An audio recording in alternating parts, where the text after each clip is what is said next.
Hello friends, নমস্কার। আজকে আরেকটা নতুন ভিডিওতে আপনাদের স্বাগত জানাচ্ছি। অবশ্যই ভালো লাগলে আমাদের পাশে থাকবেন। এটা আমাদের বেগুন ক্ষেত। অর্ধেক গাছ মারা গেছে, অর্ধেক আছে, কিন্তু অর্ধেকের মধ্যেও কিন্তু মোটামুটি ফসল ধরছে, ঠিক আছে। কিন্তু এই চুরি করে নেওয়ার ভয়ে না গাইস, এই ছোটো ছোটোতেই আমাদের তুলে নিয়ে চলে যেতে হয়, কারণ না হলে আমরা আর খেতে পাই না। সাইজে আর বাড়ে না এগুলো। মানে ওই যে বাচ্চুর হাতগুলো দেখতে পাচ্ছেন, বাচ্চু দেখাচ্ছে কিন্তু সব ভিডিওগুলো। দাঁড়ান একটু ভালো করে দেখাই এই যে দেখুন, এটা হচ্ছে এই যে সার্থক, শুধু দাদা দাদা করছে। এই দেখুন এখানেও রয়েছে গাইস। এগুলো ছোট ছোট নিয়ে যাচ্ছে, আপনারা ভাবেন না যে ফসলটা পরিপূর্ণভাবে বড় হচ্ছে না, সবজিটা তুলে নিচ্ছে। এটার কারণ এটাই যে বড় হতে রাখলে সেটা আর আমরা খেতে পাই না, মানে সেটা এত চোরের উপদ্রব আর কি বলবো।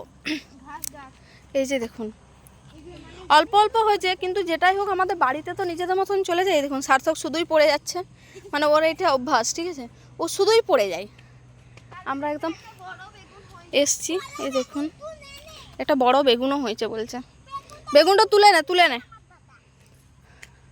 কাল রান্না হবে। বড় মানে এইটুকুই, মানে এর থেকে বড় হলে আমরা আর খেতে পাবো না, বুঝতে পারছেন। সেই কারণে এটা ছোট থেকে আর কি তুলে নেওয়া হচ্ছে।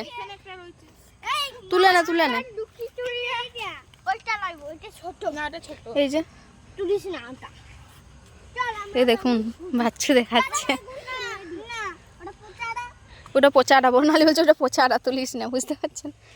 আসলে আমরা তো সবাই চাষিবাসী ফ্যামিলি, সেটা আমাদের কথাবার্তাতেই বুঝতে পারছেন।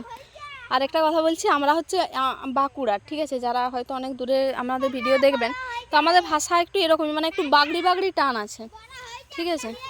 তো আরেকটা নতুন ভিডিও আপনাদেরকে দেখা হচ্ছে একটা ভিডিওতে। তো এটা এই পর্যন্তই।